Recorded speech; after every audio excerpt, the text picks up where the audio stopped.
Some of the press publicity that's been out recently has suggested that the use of the technology is flawed, that it's lots of negatives and it's branding people criminals.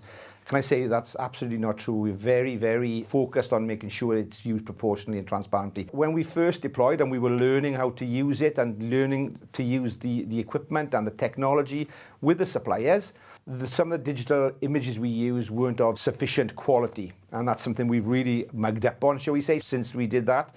And what happened was, because of the poor quality, they were identifying people wrongly because they weren't able to get the detail from the picture.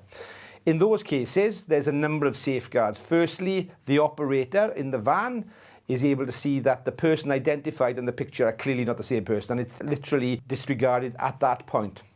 On a much smaller number of occasions, officers actually went and spoke to the individual, used their discretion, as they always have. If they had a photo before, they may have thought somebody was that individual, but it may not have been. They talked to the people, realised it wasn't them, and in fact, on many occasions, offered them the opportunity to come and see the van and gave them a notice explaining what we do with the information and what we do with the data. At no time was anybody arrested wrongly. There was no false arrest. Nobody's liberty was taken away from them. It was done in a very fair and proportionate way. In fact, we had some very positive feedback from those people.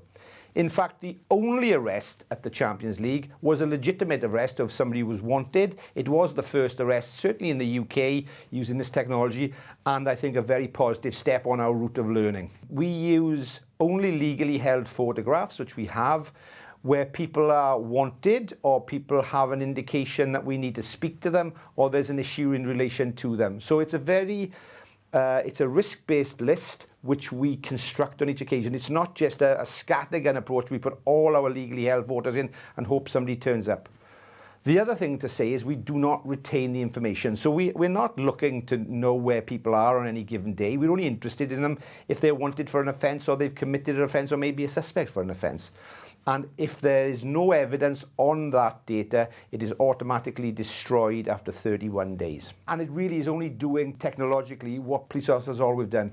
Had a picture of a person and gone out to look for them. This is just doing it in a way which is using technology. A person was found in the Taff River in a very bad state of health. We didn't know he was. We were able to use the images that we obtained to identify him and again bring his family to him much more quickly to allow them to be at his bedside as he was in hospital. So, you know, I think what I'm trying to say here is those very lurid headlines you've seen and the very negative reports about our use of it and the use of the cameras really don't tell the full story of how much it does help us reduce crime, prevent crime, and importantly, put criminals behind bars.